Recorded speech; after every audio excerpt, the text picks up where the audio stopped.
What's up? Kevin here, Lester. Lester. Nincompoop Scoop, obviously. We got a couple things for you today. Not a whole shit ton. We're going to keep it kind of short since it's just me and Lester, and we're not nearly as creative as some of the other guys on here. So, well, I'm somewhat creative-ish. Booby mermaids. Anyways, so we're going to go over some video game news, some movie news, some stuff Lester's got here for you. I got some stuff. For now, what I got for game news really is that what's being released all this September is mainly just collections and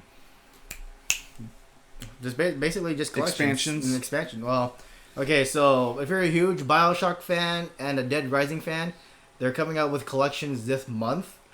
So in case you loved it on your PS3 or Xbox 360, you can now get it onto your PS4 or Xbox One. Star Wars Battlefront is actually getting an expansion right now. It's called the Death Star expansion. So stoked for that one. Yeah, that looks really good. And also, I got one game for us that's coming out this month. If you are a huge Phoenix Wright attorney at law fan, there is a new game coming out going by the name of Spirit of Justice. Spirit of Justice. Stick it to the man. Yep. Pow! As far as game wise, on my side, that's all I got. There was a Dragon Age one, not Dragon Age, a Dragon Quest one that I saw. Dragon Quest 7. Yeah, Dragon Quest 7. I saw that, but I was like, I haven't really played most of the Dragon Quest. Like, some of the Dragon Quests come out recently, it hasn't been like the number titles. It's been like Dragon Quest Monsters, Dragon Quest Heroes. Yeah. They had a real big emphasis on the slime for some reason. That's like their mascot. Yeah, that's their mascot. Like how Final Fantasy has Mogs. Yeah, Moogles. Yeah. They have Moogles. Dragon Warrior Dragon Quest has slime. Yeah. Well, that's an enemy, and the other one's like a helper. Yeah, in Monsters that helps you, and then in Heroes that helps you. And you can get the King Slime that has, like, it's a big old slime with a crown on its head, which makes zero sense, but... It's a King Slime. It's a video game, you know? Shit. Expect. So, yeah, I'm looking forward to the new Dragon Quest game. Yeah. Even, like, they have some cool action figures and stuff for it, too. Mm-hmm. Like, you can get stuffed slimes. Yeah, I know that, when Dragon Quest, was it 8 that came out for the PS2?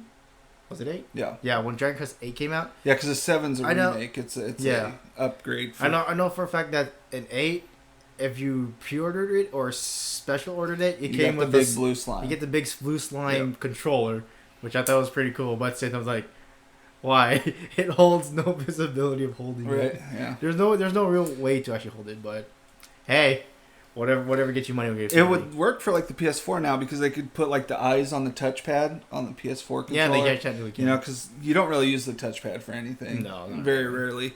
I don't know what they had planned for it, but I think I've used it maybe once or twice. It's like in the PS3 with the 6-axis. Yeah. No one really did use the 6-axis because there was never a need for the 6-axis. Lair came out, which was a initial release, and it was supposed to be the dragon one, where you fly on the dragon and you use the 6-axis. Was that Dragon Panzer? No, it's called Lair, I think is what it was called, or something like that. Oh. Well, I'll have to look up the name for sure, but it was originally released, and it was just to pretty much show off the 6-axis. I know, like, Panzer Dragoon was probably, like, one of them, too. Yeah, wasn't that Dreamcast, though? Like, it was... Didn't Panzer Dragoon come out before... Or Dragoon come out before? It was Dreamcast, but then they got a remake into the PS3. I'm not sure if it came out on the 360, but I know Panzer Dragoon was on the PS3. And I remember that one. That's the one with the big red dragon, right? Like, yeah. Because I think not too long ago on the Xbox One, it was one of the free releases, like one of the games with gold. Mm-hmm. So I have it on my Xbox One, actually. I haven't even played it yet. I just thought bring back the olden days. So it's like I have like a huge stock of PS2 and PS3 games I still need to beat. A huge stock. I still have some regular Nintendo, Super Nintendo, and Sega games I need to beat. So we're good. That shows you how old I am. So couple news stories. We're going to start with... I'll do movie rumors first. So, it has officially been announced that Green Lantern is going to be appearing either as an end credit or mid credit cameo in Justice League. Yeah. Yes. And is it gonna be a Ryan Reynolds again? I don't know that they've cast anybody yet, but they have contacted Ryan Reynolds. Luke Evans. No, Luke Evans. To be Sinestro. Mm-hmm. And Luke Evans he was like in The Hobbit. Oh yeah, I read up on that. I had no idea who he was until I looked him up and like, oh, it's that guy. Yeah, and I think he was in not this most recent Fast and Furious, but the one Fast and Furious 6, I think. Yeah, I think he approached them like, I want to be Sinestro. Yeah, I mean, hey, if I can get this picture to load up, he looks pretty badass as the fan art for Sinestro. Mm-hmm. I don't know if you'll be able to see that or not, but there's the fan art for him. Like, he looks pretty badass, but I think the guy who was originally Sinestro, Mark, I can't remember his last name, but that was the one shining spot too. Yeah, he actually did look like Sinestro because he had the thin pencil mustache and everything. Yeah. He had that mustache, which he has in real life too. So, so it works. It works out. So that's for Green Lantern rumors. Also, it has recently Ben Affleck released a teaser for The Batman, which is his movie that's coming out with Deathstroke. There's test footage showing him fighting Deathstroke. So not only was it in just Suicide Squad, but currently now that's Deadshot. Oh yeah, okay, Deadshot. Yeah, but Deadshot is supposed to be showing up in the Flash movie. Oh. Yeah, so Deadshot is rumored to, and so is Captain Boomerang. Our Captain, is it Boomerang? Yeah, Captain Boomerang. Yeah. Captain Boomerang. You think he's like, dude, I love that guy because when they go into, he's like, I'm out of here. He starts drinking his beer and he walks out the bar. Oh yeah. And then he's like, oh fuck it, I'll go anyways. So and then he ends up back with the group. He's the one I think I connected with the most. Yeah, that's totally me, 100%. I'd love to be fucking just drinking Guinness all the time and pissing people off, throwing knife-edged fucking boomerangs at people. I couldn't really correlate with any of the characters, but I watched it. It's pretty good. I did understand what you're saying though. Watching Killer Croc, his arms just. Oh yeah, how disproportionate he really was. His arms just.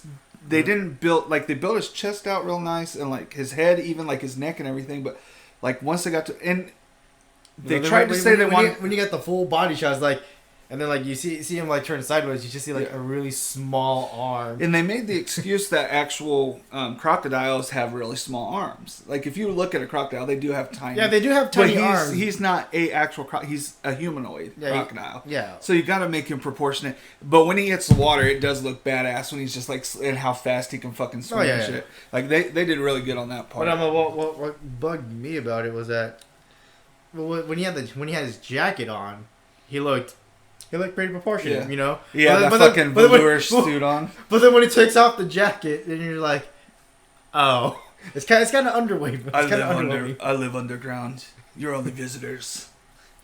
I did like that part. He's just fucking tiny ass arms. I hated that. Man, they killed Scott Eastwood's character off, which he's the one that puts the bomb up. And oh yeah. It's everybody thought he was going to end up being Jason fucking Todd or something. There's all these rumors that he was going to be some major character. And they killed him off already. Yeah. And killing off Enchantress, which Enchantress is one of the villains that's actually been able to take on Superman because her magic powers. Yeah, because she's magic. And they kill her off already? That was such a waste to me. So, yeah, it's the movie. The villain would have been a lot more better if the Enchantress just possessed a different body, or became an apparition instead. Yeah. And they just supposedly they defeated her and and then. Or what they should have done is maybe had her character, because June Moon is in love with I forget his name. I keep forgetting his name too. No joke, I keep forgetting his name. I just saw it again yesterday too, and I can't remember. Anyways, the main character that's not with Suicide Squad, the guy who's running the Super Marine or whatever his name is. God dang it. Yeah. Anyways, that guy. He since he was in love with June Moon, what they should have done was her overtake Enchantress, her love for him, and then they fight the brother. Because they didn't use the brother very well. And he kind of reminded me of the Destroyer from Thor. In the first From the first Thor movie with that big old metal. That's made from the same metal as Mjolnir. I can't remember what that metal's called. Udor metal or something like that. Or something like Udor metal. But yeah, it kind of just reminded me of the Destroyer because he had like, instead of fire though, it was this like matter changing material or whatever it was. And it caused like their faces started looking like giant fucking olives for some reason. I don't know what that was about, but a couple more things in regards to movies. Happy Hogan is going to be appearing in Spider-Man Homecoming. If you don't know who Happy Hogan is, he was the one that was the security guard for Iron Man. He was the boxer that, the big guy that was always with him, Jon Favreau.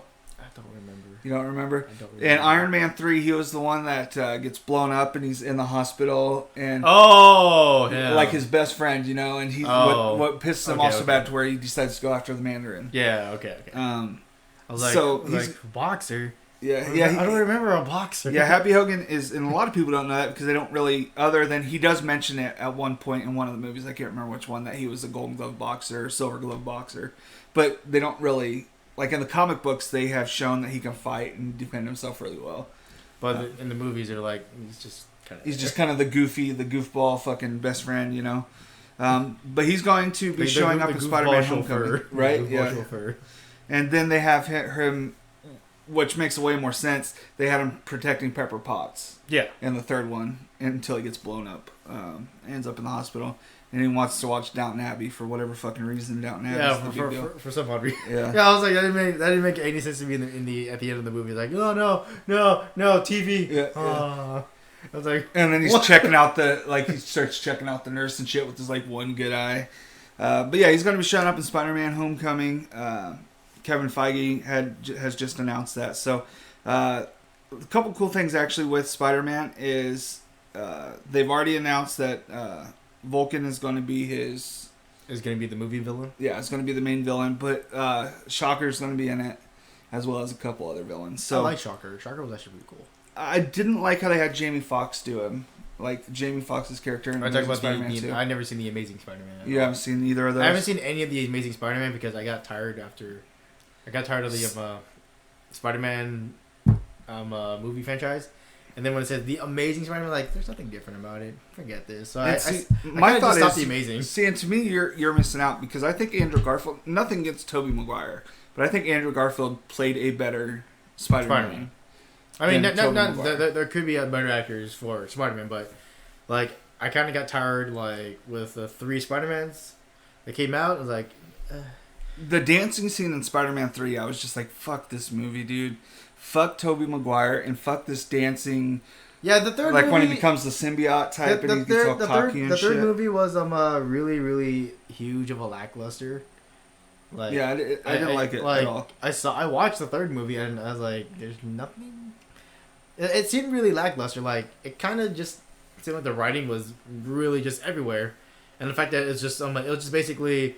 The symbiote was just taking over Peter Parker, which it did in the animated show and in the comics, but like it just seemed like that was the big emphasis that led up into the climax of the movie, where Venom didn't really exist that long. Right.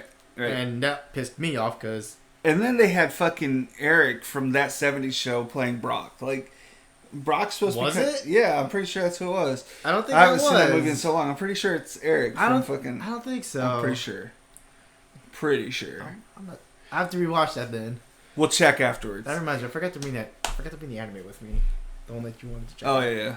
But anyways, But Brock's supposed to be kind of like this buff fucking... He was basically a jock. He was basically a jock of the football guy. In that, they had him more like the scientist rival of Peter Parker. Yeah, that didn't make any sense to Which me. was weird to me. Yeah, I understand the symbiote is supposed to be really smart because he's been around for years and years. Right? But he uses brute force. That's what he does. Yeah, you know, that's what Brock does. Is that he's just basically a juiced up dude with the added on symbiote that makes him even more juiced up. Yeah, and then he just goes down just destroying everything. So you got Carnage, who is this little skinny maniac, psychopath. Yeah, in which he took over. A psychopath. Yeah. It all made sense But like in the movie Spider-Man 3, it kind of didn't make any sense. No, I definitely. And then when they added in Sandman, it's like, oh, Sandman. Yeah, and that was Thomas Hayden Church that played Sandman, which is sad because I like him as an actor. I think he's done some really good stuff.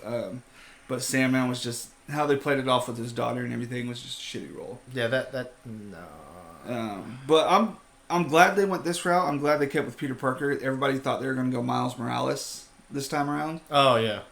So I'm kind of happy that they stuck with Peter Parker because I haven't read enough about Miles Morales to really get into him. Which Peter Parker are they doing for this one? They're gone back to the old he's high school. He's young. Just straight up high school. None of the going to college. None of the none of being a high school graduate in college now or is he in college getting a job at the Daily Planet. Yeah, it's pre-Daily Planet. So it's pre-Daily Planet. Mm-hmm. Okay. So because I know that was one of the thing in the animated series was that he was in college or high school or something like that. He started in high school, yeah. And then he started in high school, and then he aged throughout. Got into college, went to go work for the Daily Planet because Spider-Man took pictures because he's awesome like right. that. Yeah. And then 2 girlfriends. Oh God. Yeah, so another rumor about casting is Zendaya, or I think is her name. She's a Disney actress, is going to be the new Mary Jane.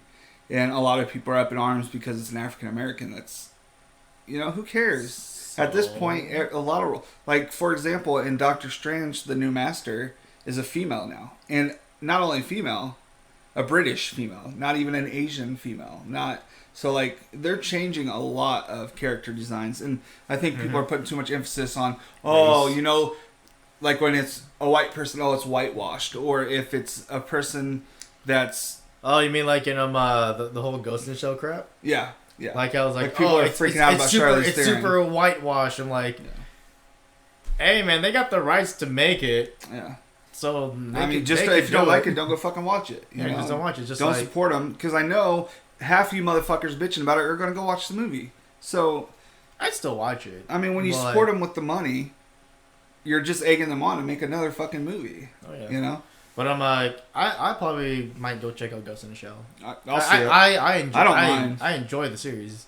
I enjoyed... The first movie freaked the shit out of me because I was like maybe 10, 12 years old when I first saw that. That freaked me out. Like, no joke. That legitimately freaked me out. And then when I found out that the anime series came out in America, I was like, oh, cool, I like Ghost in the Shell. So I checked it out, I was like, oh, it's not that bad. It's actually pretty good. So I actually do enjoy Ghost in the Shell. So me, as a fan of Ghost in the Shell, I will actually check it out. I wish they'd fucking come out with a live-action Akira already. I'm so tired of waiting for live-action. I think Japan would be doing, like...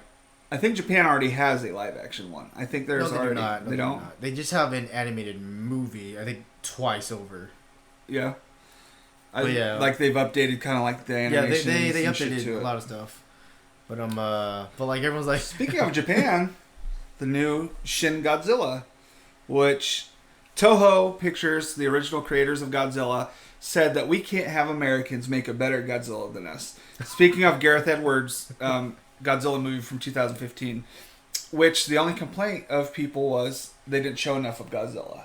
He didn't get enough screen time in the movie. Yeah, but like working with a certain budget constraint, and it's especially if you have to use a heavy CGI movie. Whereas over there they use a rubber suit. They use a rubber suit, and I mean, as you can tell, it's still the rubber suit. Like, I mean, it's straight up rubber suit action. Yeah, but like for us Americans, we're kind of jaded with not using rubber suits anymore. We're just more jaded towards CGI. Yeah, we love our CGI. So, well, like there's some things that CGIs can do that us people in suits can't really do. Right. Like the Las Vegas scene, for instance. You can't really recreate Las Vegas now that as opposed to like back then where it's still building up. Right. Like we can't do it. We can only build Las Vegas now, or was it Reno? It's one of the two places. And then have the monster just destroy everything, and then with CGI you can show the aftermath right. of what the monster did. Because all that is just overlayering. Yeah, it's just overlayering. But like, whereas if it's old rubber suits or trying to, like, you have to blow up some random city so you get away from that, and it's not a big deal. Yeah, it's not that big of a deal. But like for CGI, you could get away with a lot of things. Godzilla fucks a lot of shit up. CGI is the way to do it. So, but like, yeah, I get it that Godzilla didn't really show it up that much. But like, if you think about it, it's just more like it's more or less of a retelling of it, or like. Because like from what I heard from what the director says, like, all right, here's the other Godzilla movie. Anyone else wants to pick up for after there, they can do it right now. Yeah. So basically, because he said he wouldn't be able to get back to it for a while, and he even admitted he didn't expect it to do as well as it did, because first off they didn't have a huge budget like he thought he would get. Yeah. They ended up cutting the budget almost in half on him. He thought he was only have like $300 million, and he had like $170 million, which for a CGI movie isn't shit for a monster movie. And even though Godzilla wasn't in it much, the other monsters were because you need a villain, and you need to show what the villain's capable of doing. Right. We all know what Godzilla is capable of doing, but we don't know what the certain kaiju's are capable of doing. Speaking of kaiju's, watch Kong Skull Island's preview after you're done watching this, because Kong is finally a big motherfucking badass, and they're gonna have Godzilla vs. Kong. What's that? They came up with the second trailer already? Yeah, and you actually see Godzilla this time, like where he's standing up on his back fucking legs, like, and he's not just this small dude that can climb, like, he's as big as the Empire State Building now. Like, they're gonna have him square off with giant ass Godzilla. They're saying Godzilla vs. Kong is gonna come out in like 2020 or 2021. So they're already set up for that. Gareth Edwards said he supports that 100%. I would. Yeah, fuck yeah, man. I mean, and that Kong Skull Island movie looks like I will be there first night. I'm a King Kong fan anyway. Did you like the one with Jack Black in it? Yeah, I didn't mind it. A lot of people were Peter Jackson's version. Yeah, Peter Jackson. A lot of people didn't like it. They said it was too long, and King Kong's too small. That they didn't make him big and strong like the original movies did. But he was faster. Like how he did shit was like way more violent because they did more with CGI than the fake suits and the. I forgot. Did they have the T-Rex in it? Because I barely. Yeah, he fights a big T-Rex. Yeah, did he did the iconic? Yeah. Yeah, that's like my favorite scene out of all the King Kongs, where he just takes a T-Rex and like, me, I love T-Rexes, but like when you see King Kong just rips its jaw off on a T-Rex, and you're like, damn. Like how cool would that be if the fucking world of Jurassic World, that world that's in, like they could somehow cross it over with Kong Skull Island, like because they keep doing all this shit on these islands. Yeah. Well, all of a sudden they come across this island where all these dinosaurs are already living. Like that would be fucking bring that world together. Bring Godzilla in, bring Skull Island in, and bring in Jurassic World. I'm pretty sure the Jurassic World would just be like not there. Right? Yeah. It would just basically be the King Kong versus Godzilla, and then dinosaurs. Yeah, it would be cool to see like I've always thought this would be interesting. You don't see it from movies. Like the Cloverfield movie. Oh, the one that gave me a really major headache. Yeah, that's like the shaky camera and stuff. Here's my thing about that movie. So, if they would have... The original release was in the eyes of this one guy. This group. Now, they could have released pretty much that same movie, done it from like the monster's perspective or from a soldier's perspective. And they could have pretty much released the same movie. It's almost like now they have the 360 cameras where you can see like all different angles and you can set up angles. Like you could watch that shit over and over again because it's always going to be different from wherever you watch it from. Yeah. Like Cloverfield with that shaky camera, they could have like 10 Cloverfield Lane, instead of using these aliens that they used for it. Spoiler alert! Sorry, they could have done this as that was happening at the same time as Cloverfield was happening, rather than it being today or a time before that. However, they decide to play into it when this third Cloverfield movie comes out in the overall world of it. But I didn't know like 10 Cloverfield Lane was actually like part of Cloverfield. Yeah, it's like I used because like I didn't thought about it. Like I know Cloverfield and then 10 Cloverfield Lane was like, they're not really the same thing. Yeah. So what the rumors are, and I don't think anybody's actually talked to the directors to try and connect it, but rumors are that this alien group is what made this Cloverfield monster. That because if you remember, the Cloverfield monster comes from space. Yeah. Because you see it in the background and it lands in the ocean when the main dude's like at the fair with the Well, you can't even see. You can't really relatively see until like you actually look close enough. Yep. Because I didn't even notice it until I was reading, because I loved the movie so much. Like I was reading stuff after the movie and everyone was like, "Did you see it fall out of the sky in the background?" It's like, holy shit, I gotta watch it again. So you just skip all the way to the end, right? And then you just watch it because it's at the end, and it should, because they die or whatever, the chopper goes down, and then however it works out. Well, the ending is left open. Yeah, it's left open because he originally wanted to do a sequel right away. Yeah, but he ended up, I can't remember who did the Cloverfield movies. I can't remember now, but he's gone on to do a shit ton of shit. I want to think it's the guy who made Zombieland, but I'm not 100%. The guy who did Zombieland? Yeah, which, speaking of Zombieland 2 is confirmed. Oh, yeah, that's confirmed too. So I'm pretty stoked about that. I don't know how that's going to work. Woody Harrelson's already said he'll come back for it, so Tallahassee's at least coming back. Of course Tallahassee's coming back. He was like the best character. Yeah, Jesse Eisenberg, I think he's pretty much stuck as Lex Luthor for a couple years, so I don't think he's going to be coming back for which series? Zombieland 2. No, for which series? Batman vs Superman, because he's Lex Luthor. Yeah. Yeah. So I mean, he's Lex Luthor Jr. I feel like he's going to be. So in Justice League, Steppenwolf's the villain.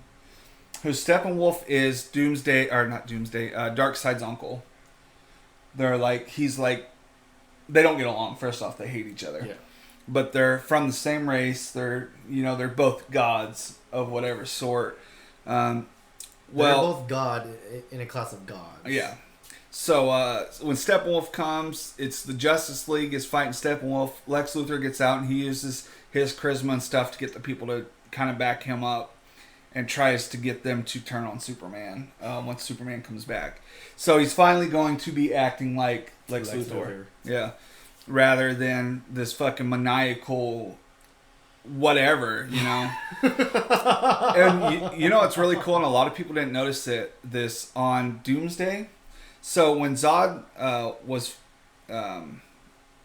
fighting Russell Crowe's character, Superman's dad, he got the scar across his face, remember? Yeah. Well, if you look at Doomsday, when he jumps out, and he actually has the scar.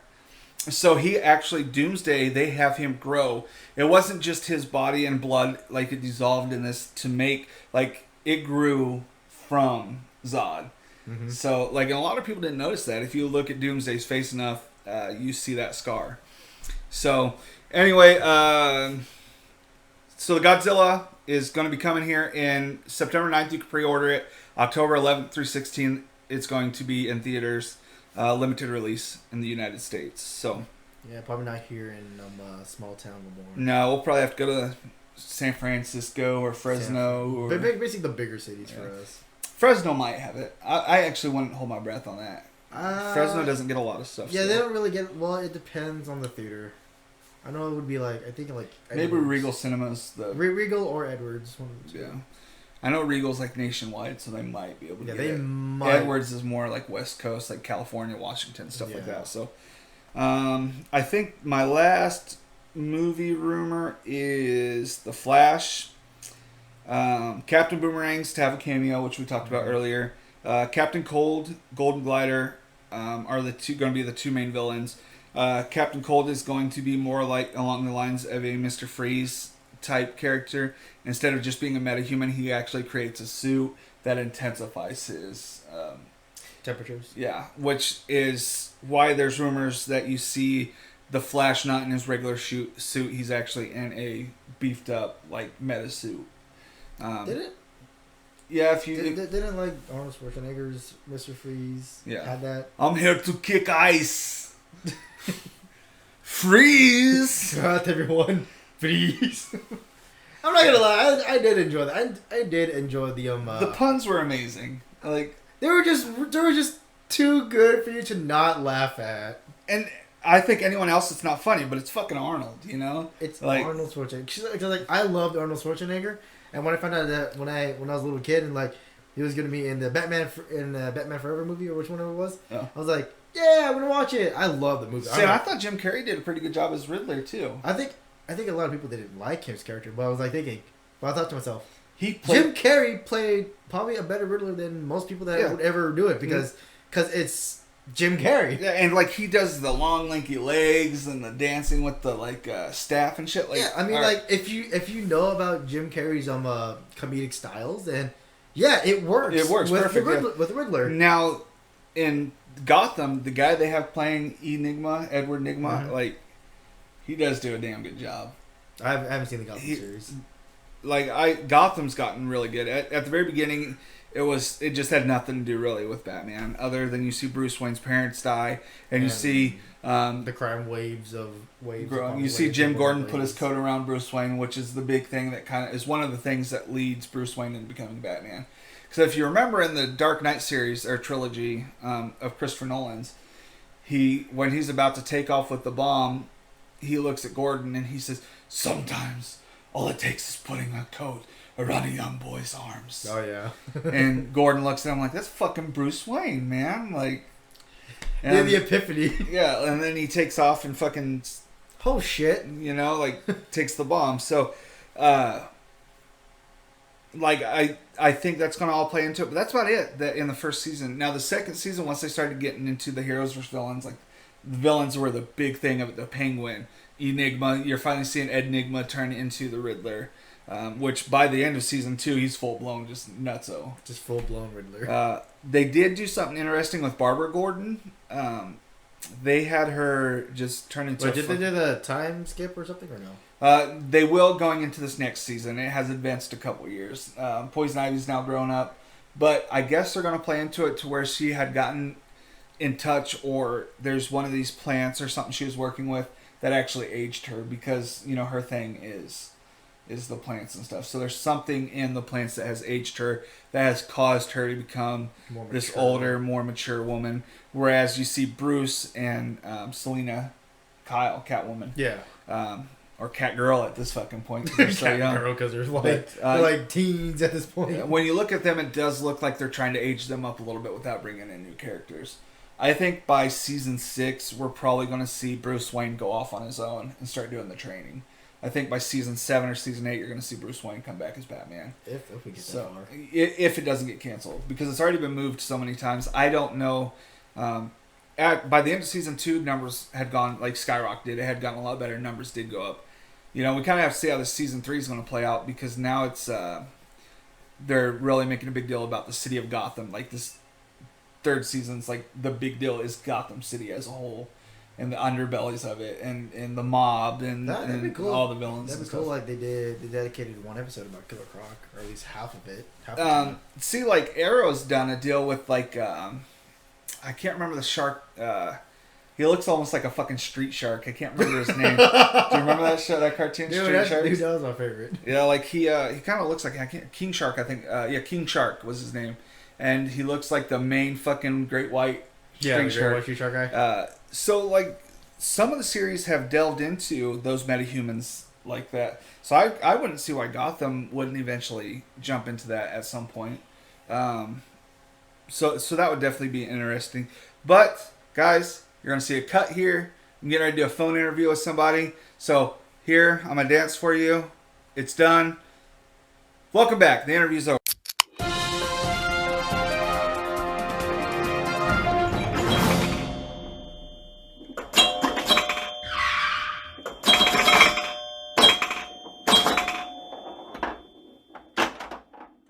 All right, guys, Kevin here with Joey Metter, who is the lead vocalist and writer, correct? You write some of the music for Stay the Course, correct?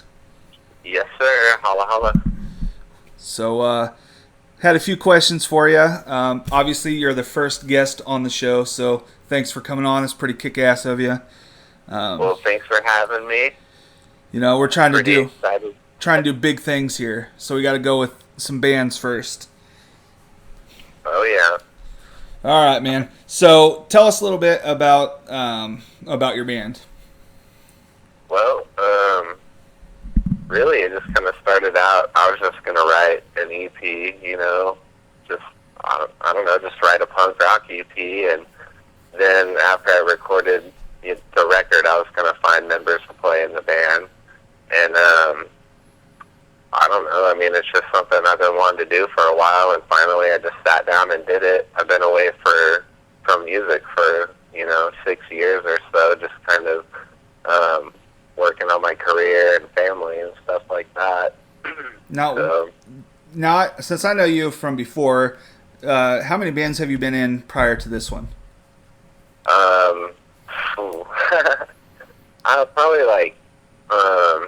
Probably like 3 more serious bands, I guess. Back out of high school and stuff. Yeah, I'd say probably like 3 serious bands prior to this one. But then again, that was still 5 or 6 years ago, the last band I was in. Now, so the current band you're in is Stay the Course. Now, before this band, which is punk music, the other bands were more rock, weren't they? Like more metal type or something like that? Or would you have classified those as punk as well? Yeah, kind of both. One of them was kind of like a more metal-inspired punk band, and then the other band I was in was more power pop, So never really quite what I wanted to do, but it suited me at the time, I guess. Well, that'll kind of lead me into some just questions for the current. Let's Stay the Course. What about punk music, like specifically, drew you into that type of music? Probably just the honesty of it all, and just the raw emotion.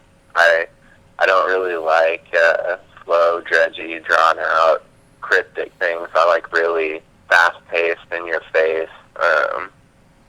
Just getting a point across and the storytelling in it, I guess. Is there any specific like bands or like acts that led you toward that, or that you would consider like an influence for your music? Yeah, one band for sure that really kind of got me going the way I am now is called Split Fist. They're not a very big band. They're pretty small, like really heavy pop punk band, and I just liked how raw and energetic it was, and that was something I wanted to emulate. But I have kind of very country roots. My parents listened to a lot of country and stuff, so I think that definitely comes through in a lot of my writing too, like country style lead guitars and things like that. But I mean, I don't know. I think I got a lot of inspiration from Rancid too, because they have a lot of different styles inside of their punk music as well, and so I think that, I don't know, it kind of just inspired me to do it that way, I guess. Right on. Like Rancid's probably a band that more people know other than Splitfish, right? Like obviously Rancid's a pretty big band. So, how old were you when you first started playing an instrument? How old was I? Yeah, like the first instrument you ever picked up and played. Do you remember how old you were? Yeah, I was probably 13. My parents bought me a bass guitar. So you started bass guitars where you started at then? Yeah, and I got bored with that pretty quickly, and probably not even a year later I'd switched to guitar. I mean, I gotta admit, bass guitar is pretty much the most boring part of fucking Rock Band. So, you gotta have a bass guitar, but... Oh yeah, it plays a really vital role, but it just wasn't for me.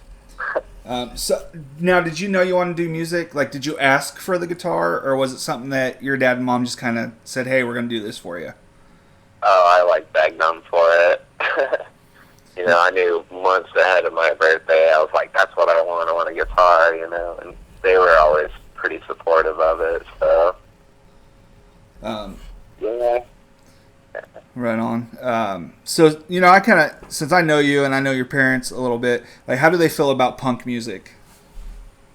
I mean, honestly, as long as I'm not sending out any negative messages, I think they're all right with it. I mean, they, in my past bands, they would drive out to Manhattan, Kansas and stuff to watch shows, and that always meant a lot. They've been very supportive of anything I've really ever had my hand in. Well, and you come from a pretty Christian. I mean, your family's all Christian based, and so I think a lot of people look at punk and they think, oh, hey, there's no way this Christian family's going to support it. But I think as long as you keep it clean, you're not talking about drugs all the time or, banging chicks whenever you get the chance or whatever. Obviously, there's going to be things that they're not going to agree with, but... Well, and I think things like that, too, I think it's fake, and what I like about the stuff, like the things that I'm writing, it's all, very real to me.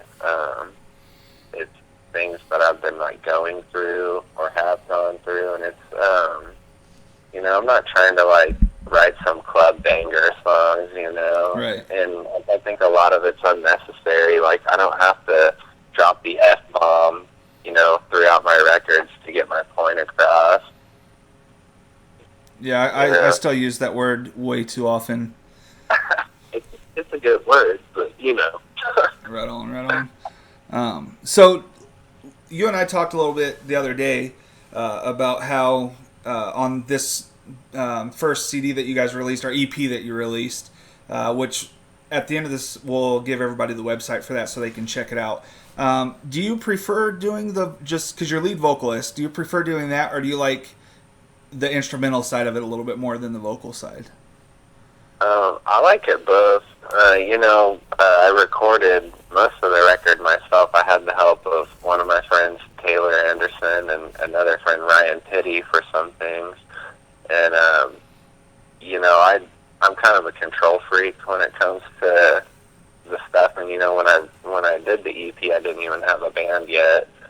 So, I really, really enjoy all aspects of it. It's just some of the songs are a little hard for me to play and sing at the same time, which sounds kind of lame, but I'm out of practice, and, live I would prefer just to have a microphone and be able to run around and go crazy instead of, worrying about playing something at the same time. Which goes perfectly with, like you've mentioned it several times, the high energy side of punk music. I mean, you want to get into it, you want to feel the music while you're live.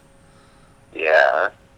So, how did Stay the Course come about? Was it just because you decided, hey, I want to write this stuff, and eventually once it's written, I just know I'm going to need a band to get it out there? Or were you willing to write something and let somebody else perform it? Or did you know from the get-go that this is going to be your music and you were just going to bring in instrumentals for it?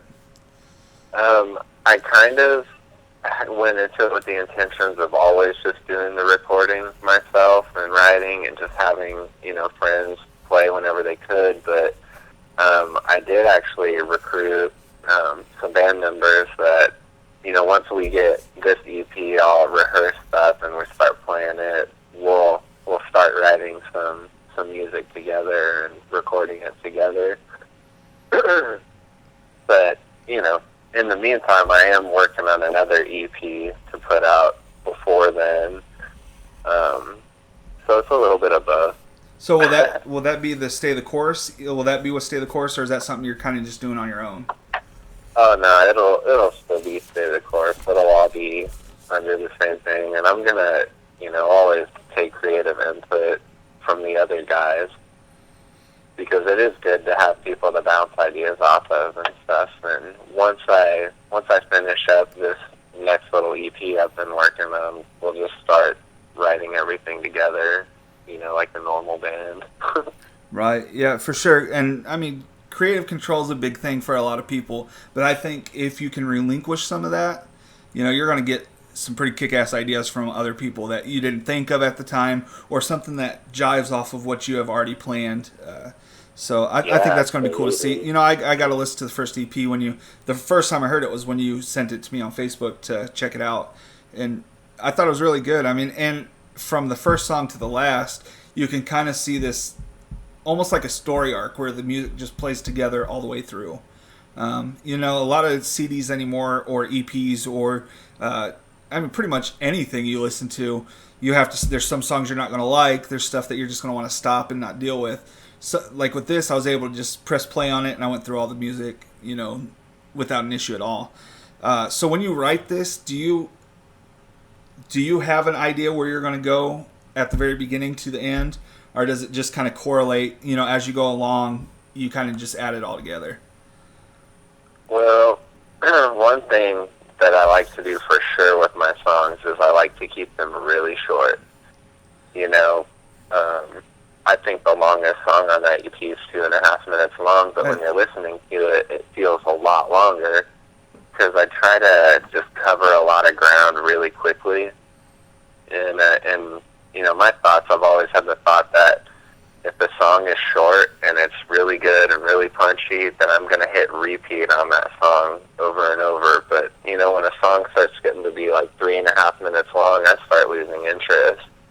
And, you know, I hit skip or something like that. So I just, you know, say hit them hard and hit them fast and leave them wanting more, because that's better than having them skip over the tracks. See, that's complete opposite from most big name bands. They want the longer playing time on the radio, so they stretch these songs out, and it just, you know, by 2-3 minutes in, I'm like, oh, I've already heard the hook, I've already heard everything I want to hear. Next song, you know, I don't end up finishing the song anyways. You know? Yeah, like one of my favorite records is "Parting the Sea Between Brightness and Me" by Touche Amore, and it's got 14 or 15 tracks on it, and the CD is like 21 minutes long.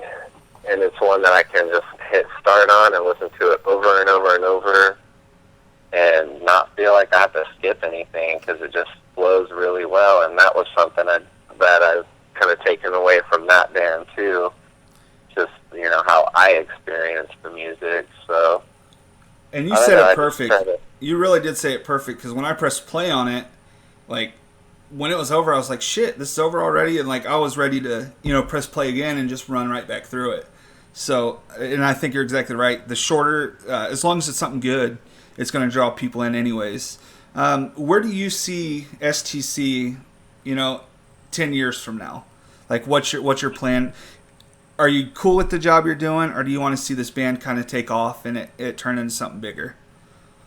I love my job. I have a great job, but honestly, if I could leave that to go tour full time and, you know, make records, I would definitely do that in a heartbeat, you know, because that's just something that I've always wanted to do. And I know touring isn't really any fun. You know, it's not fun living in a van with 4 or 5 guys for months on end.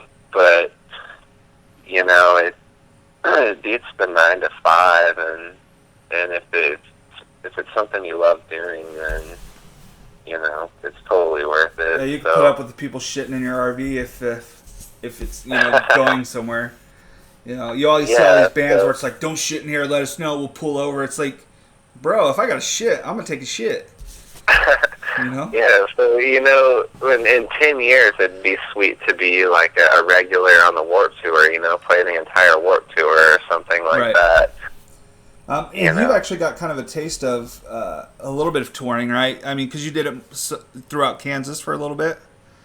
Oh, yeah. I mean, we would do little, you know, 4 or 5 day stints, nothing too crazy, you know, but enough to where I got a taste of it to know that it does suck a little bit. Right. So that kind of leads into this next question perfectly.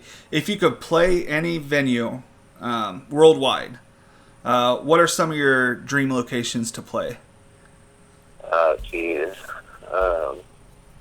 I don't know. It would be really, really fun playing in Japan somewhere.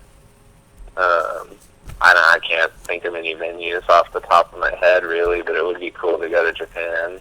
Like, I've heard a lot of people say, like, Red Rocks in Colorado, you know, around Denver, that Red Rocks would be, like, a really kick-ass place to play. Yeah, I've heard a little bit. I mean, I really don't know where there's much of a punk scene anymore, too, you know? I think it's getting big in Colorado from what after we talked, I wanted to research a little bit. And I think with the pot scene getting really big there, who calls it pot? The marijuana scene or the fucking THC or whatever the hell it is, you know? Like, punk seems to really be coming back, you know, in vogue there in Colorado. And I think that's kind of why I mentioned, Red Rocks. Just because I think at some concerts they even allow people to smoke during the concert, which I know that's not your style, but I think that's just kind of where that punk scene's, you know, growing again. Yeah. obviously, Yeah, even though you don't connect those two, you know, most people do connect them. Yeah, hey, it doesn't matter to me as long as they're listening to the CD and spreading it around. I could care less what they do. I mean, that's your life. Like do what you do. For sure. We're a libertarian punk rock band. I mean, AKA a Gary Johnson rock band. Oh yeah, feeling the Johnson, dude. Feel the Johnson. Fuck the burn, man. I don't like chlamydia. We're all about the Johnson over here. You know, that guy, he reminds me of Chancellor Palpatine. Like, I knew he was a crook the first time I saw him. Like, he's trying to bring on the Trade Federation and shit. Yeah, man. And then, you know, the moment he doesn't have it in the bag, he's like, oh, I'm going to endorse this career criminal. Right? Like Hillary Clinton, a.k.a. Darth Vader. Talking bad about it. Yeah, dude. But I mean, the roles are kind of reversed, but, you know, it's basically the same thing. You've been setting up the next question perfectly throughout this, because now we're getting into the nerdy stuff. No more band talk. Now we're getting into nerd talk. So, what did you think of Stranger Things on Netflix? All right. Well, I knew you were gonna ask me about that, so I binge watched it all in a day. It was amazing. Like, I liked it. It reminded me a lot of Silent Hill. I thought that as well. I definitely got a Silent Hill / E.T. vibe to it, you know? Yeah, definitely had an E.T. feel. It was really good. I enjoyed it. I wish it was more than 8 episodes. Well, season 2 is confirmed. They did finally confirm season 2, so there's going to be a lot more, it looks like, from the Duffer Brothers. So I'm pretty excited for that. And what I thought, too, it sort of reminded me, I don't know if you've seen the anime called Ajin, but it definitely had that kind of feel to it as well. I don't know, it was good. I enjoyed it. Would you recommend that to, like, if anybody's watching this video right now, would you recommend Stranger Things to them? Oh yeah. That's my feeling too. Yeah, if you don't have anything to do one day, just sit down and watch it. Because it's only 7 episodes. Because it's throughout 7 days. So it's not only a short series, it's a short time frame too. So how they did it just worked perfectly. Yeah, it was really good. I was on edge the whole time. Like I was, man, I'm kind of bummed for Barb, man, you know, because she's dead. You know, it's like this girl. I knew they weren't gonna say that. I knew they weren't gonna save the ginger. I know, right? It's like, how are you gonna let her cut herself trying to shotgun a beer and then like just kill her off like that, man? That's justice for Barb. No redemption. See, I'm kind of worried about Elle, man. I'm worried about Elle. You know, without too many spoilers, I think that Elle's more of the monster than people want to understand. You know, because it's not just some coincidence that they disappear at the exact same time. But the sheriff is putting the food out in that little like cabinet in the woods, so something's still there. True. Something's still there. Yeah. So going from that to what's your favorite superhero movie of all time? Hands down, Man of Steel. Hands down. I love it, man. Like, seriously, the emotion with Kevin Costner and shit in that movie. Like, so many people bash Man of Steel, but, like, Pa Kent's role and then how they killed off Zod. Yeah, like, well, not just Zod, but, like, how they killed off... you know, Kal-El's dad. You know, Russell, how they kill off Russell Crowe, and it's like, man, like that's hardcore. They didn't just blow him up; they let Zod like just straight murder him. You know? Yeah, I loved the fresh take on it. You know, we've all heard the Superman origin story over and over and over, so it was really nice to get a fresh take on it. But it was similar, you know. Yeah. And I don't mind the brooding. I really do not mind the brooding superhero. Like, so many people cry about that, but I'm okay with Superman being sad or upset. He still doesn't know his full extent of his power in this movie, you know? Yeah. So. Yeah, and then easily the next best superhero movie for me was, you know, Dawn of Justice. Like, my dad took me to see both of those, and you know, that was a cool moment I got to have with him because he geeks out over that. Yeah. I mean, Bats vs. Soups it was amazing too, you know? Yeah, I don't understand, like, everybody gives this pass to Marvel. You know, everybody's so pissed off about BVS because the whole Martha scene. But if you really watched Civil War, like, there's the scene where Crossbones is like, oh, Bucky, I know about Bucky. And then, like, fucking Captain just stops beating his ass because he mentions Bucky Barnes. Yeah. It's like, yeah, it's the same exact thing, but everybody gives Captain America a pass, you know? Yeah, dude. I just, the Marvel movies are okay, you know, but to me they're just too, I don't know, childish. I like a more adult. Perfect segue. Hero movie. Perfect segue, because the next question, what's your favorite comic book brand, DC, Marvel, or other? DC. Hands down. Man, I'm telling you. Yeah, dude, the Red Hood, he's like my favorite character. I mean, I love those books. I'm an Aquaman fan. Like, a lot of people make fun of me, but I think they're going to see that Aquaman's way more badass than people remember, you know? Oh, yeah. I mean, especially if you've played Injustice, you can see how they're going to do Aquaman, you know? And I'm a big fan of The Flash as well, so, like, I am bummed that they don't have the television universe and the cinematic universe because, like, he's killing it as The Flash. Yeah. Like, he like, Grant Gustin is doing fantastic. Yeah, I've seen a few episodes of those. I haven't sat down and watched it all yet, but from what I saw, I really loved it. I did kind of see that it looked like they were getting into some kind of Flashpoint paradox. This new season's Flashpoint, dude. This new season, like, it's all about Flashpoint, and they're actually having the Black Racer come into this series too. So, like, they're going full. And not only that, Supergirl, which was originally on CBS or ABC, whichever it was, is now on CW. And how they're doing it is, if you remember during Flashpoint Paradox, Earth 1 merged with Earth 2 in the Flashpoint Paradox. Well, how they had Supergirl was when Barry Allen went to her planet, like, there were no superheroes other than Supergirl and Superman. Yeah. You know? And, like, they had never heard of the Arrow or anything like that. So I think Flashpoint's what brings Supergirl into, you know, the Flarrowverse, as everybody's calling it nowadays. Yeah, and that'll be really cool. You know, Flashpoint Paradox is one of my favorite books too. Like, a lot of people make fun of me, but I am 100. I tell people this to the T. Everybody's so full on the Marvel Cinematic Universe. I think DC's TV universe with the Green Arrow, with Flash, now with Supergirl, with Legends of Tomorrow, with them bringing Constantine into Legends of Tomorrow. Like, to me, the DC television universe is as good as anything Marvel's doing.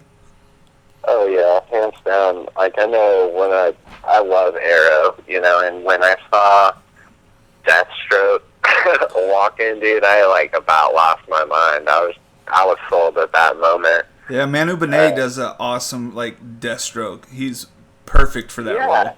And like everything they do in that show is just, it's just awesome. And I actually like, a lot of people complain that he's riffing off Batman. I like how they're doing that. How they have him riffing off Batman. I mean, Green Arrow and Batman are like best friends, you know? Yep. Maybe not best friends, but they're pretty close. And they're interchangeable. They're both rich playboys with no superpowers. They pretty much just, you know, they exist with this badass set of skills. They're kind of like Liam Neeson from Taken, you know? Like, I got this certain set of skills. You know, and I'm not convinced that Green Arrow couldn't beat Batman to a bloody pulp either, you know? Yeah, for sure. Everybody wants to say, oh, Batman's unstoppable or whatever. No, I'm a Superman fan, so I say Superman could still take on everybody if he really wanted to, but... Oh, yeah. The only person you may have a problem with would be, like, Shazam or something. But, yeah, because the magic powers. But, you know, even still... All right, so next question was the one you said was the hardest one. Top 3 animes of all time. Oh, gosh. Okay. Well, Dragon Ball Z can't be on the list because that's just a given. So, 3 that I've been really, really into, I'd say probably Attack on Titan. Sword Art Online, I really enjoyed, and then one I'm really excited for the next season to come out is Seven Deadly Sins. That's a good one. And I think that's the one a lot of people, in the U.S. they haven't really caught on to yet. Sword Art Online's gotten huge here, so that's one a lot of people have heard of. Of course, Attack on Titan has just, it's been full bore since it's been released, so. Yeah, and I mean, we had talked about Berserk and stuff earlier. There's a lot of good ones to pick from. Yeah, I think it's sometimes it changes for me because it's been Full Metal Alchemist has been up there, Full Metal Panic's been up there, Berserk's been up there, Desert Punk, Elfen Lied, like I could be here all day talking about it. Shit, High School of the Dead, I love that anime, really good one. Rurouni Kenshin, yep. That one was pretty mind blowing. I mean, there's a lot of good stories out there. And everybody's so stuck, like, oh, it's cartoony. So you're missing out on a hell of a story if you're just focusing on the fact that it's animated. Oh, yeah. I mean, especially with, like, Attack on Titan. Yes. Just because of the anime style and that. I mean, it's still terrifying, and it's super gory. Oh, yeah. Know? It's crazy. Seeing these little tiny dudes getting eaten by big giant dudes is like, you just see their teeth chomping, their heads popping off, and their arms flying, and all kinds of stuff. Yeah, for sure. All right, so out of those three, what's your top one out of the three you mentioned? Oh, jeez. What did I say? I said Death Note, right? You said Attack on Titan. You said Sword Art Online. Probably Attack on Titan is what I'm looking forward to most. I mean, they pretty much wrapped up Sword Art Online. Yeah. Yeah, I'm ready for them to release that second season of Attack on Titan for sure. Yeah, that's going to be good. And I think they pushed it back again, too. They did. I think it's January now, I think. Yeah. So they pushed it way back. I know you can stream the live-action movies online, and they're pretty terrifying as well. Has it the live action's already been released? Yeah. I watched the first part. It's in 2 parts. They're each I don't know. I think it was like 3 hours long. So like the first part's an hour and a half, second part's an hour and a half, or each part's 3 hours? I think each part they were.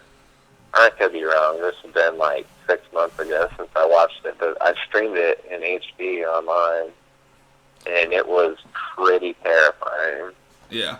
I think I'll have to find out how to watch that. Maybe they'll have it on like kissanime.com or something, because I'll have to check that one out. So the next question, and I find this is the one I probably find the hardest. What's your favorite video game of all time? And after you mention your favorite video game system, or your favorite video game, what's your favorite gaming system? Alright, favorite video game ever is either The Force Unleashed or The Force Unleashed 2. So Star Wars. Oh yeah. All day. Because you can just storm through those games and like really get the feel of what it's like to, be a Sith Lord or a Jedi. Casually throwing dudes off cliffs and stuff. That's why I like Battlefront so much, because you actually can play as like Darth Vader and shit now in this new Battlefront. So. Yeah. Oh yeah. So, and then what was the favorite system? Favorite like Sega, Nintendo, like favorite all-time system. Oh geez. Well, I really love my PS3. Probably the one that like impacted me the most though growing up was a Super Nintendo. Yeah, that was the first system I ever got with the Super Mario All-Stars cartridge, and like I'm huge on Final Fantasy, and Super Nintendo had all the JRPGs, and I'm the same way. I'm a huge Super Nintendo fan. Final Fantasy 3, 4, 5, 6, and then 7 once it released on PlayStation 1. But I'm a huge Final Fantasy fan, so I'm all about the Super Nintendo for sure. Oh yeah. So speaking about Final Fantasy, and this is the last question, and to me the most important, will you be getting Final Fantasy 15 when it comes out? See, now I'm about to really disappoint you. because I've never even played a Final Fantasy game. Wah, wah, wah. The closest I came to a game like that was Legend of Dragoon. That's a kick. That's a good JRPG right there, man. Yeah. Oh yeah, dude, that game is amazing. Yeah, like I still have it. I still have the original greatest hit disc and everything for it. So. Yep, me too. And I even went and bought it on the PlayStation Network. Has it on there? Yeah, it's horrible how bad I am with Final Fantasy. I have Final Fantasy IX on my PSP, my PS Vita. I still have the disc for the PlayStation 1. Like, I'm horrible. Like, I keep spending money on Final Fantasies I don't need to be spending just because. So when 15 comes out, I'm going to blow all my money on it. I got the special edition. It's $90. And then when Final Fantasy 7 comes out, the remake for that, I'm going to be all over that. So, but... yeah, I watched my buddy Dan play it one time. I'm not sure which one it was, but yeah, it's been a while. So you would say probably Force Unleashed is your favorite series of all time, probably too then, right? Oh yeah, I mean, you know, next to Grand Theft Auto, who doesn't like can't go running around Grand Theft Auto. Open world? For sure. Yeah, he doesn't like running around online and causing chaos.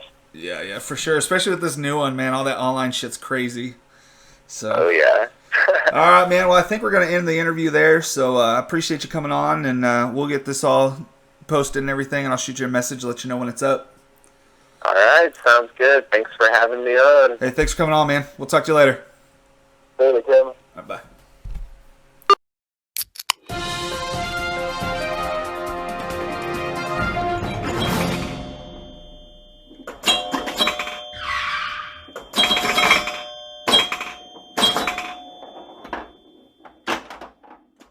Okay, so I'm just going to cut it in there at some point.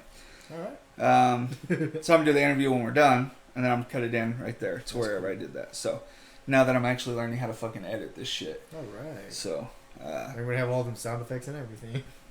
That I like that beginning intro that Rebecca makes. Pretty cool with the ping pong or the pinball sounds and stuff. And then the soda pop can opening and stuff. Yeah, I thought that was really cool. So.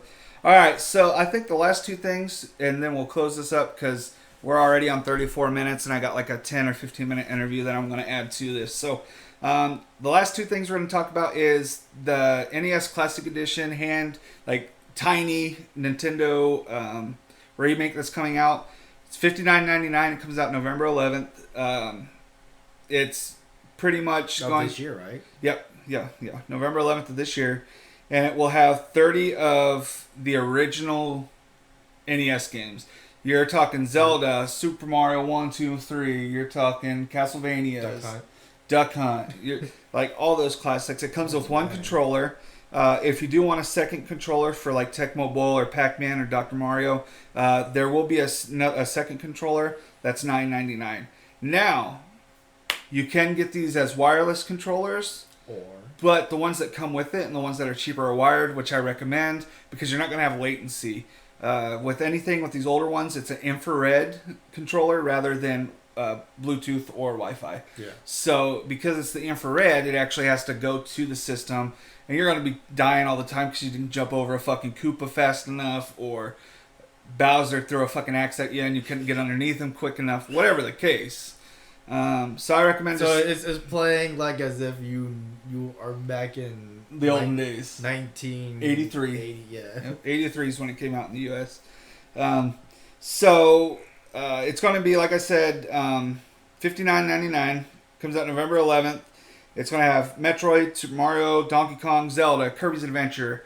Ooh, does it come with Final Fantasies? It comes with Final Fantasy 1 and 2. Aw, I wanted to play 3. Right, yeah. I wanted to play 3 because I never got a chance to play 3. Yeah, because 3 to the US jumped to 6. They just changed it to 3 and it was Super Nintendo. Yeah. So we actually didn't get 3, 4, and 5 until the PSP or Game Boy Advanced. Yeah. One of the two. I can't remember.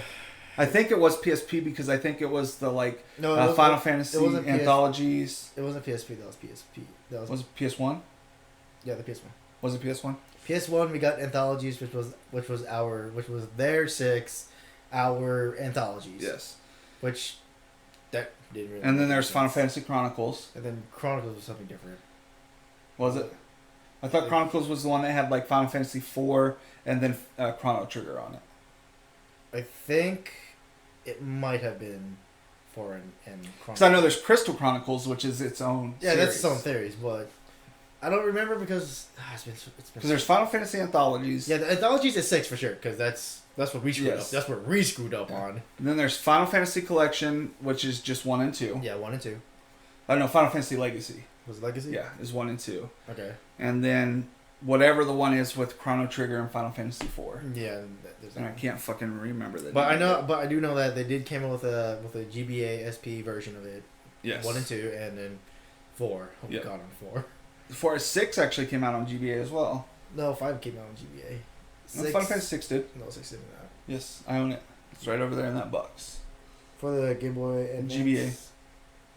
Really? Yes. Damn. Yep. I didn't know about I that. have it on GBA. I have it on PSP. I have it on I didn't know. I PS3. didn't know about that. Like I have it on my Vita. Did it really came out on the Yeah, in the GBA. GBA? Yeah. Dang. Yeah, totally, man. So, anyway, so Nintendo has this system coming out. It comes with one controller. It does not play cartridge games. So if you own Nintendo games, you won't be able to play that on here. It's just going to play the 30 built-in games.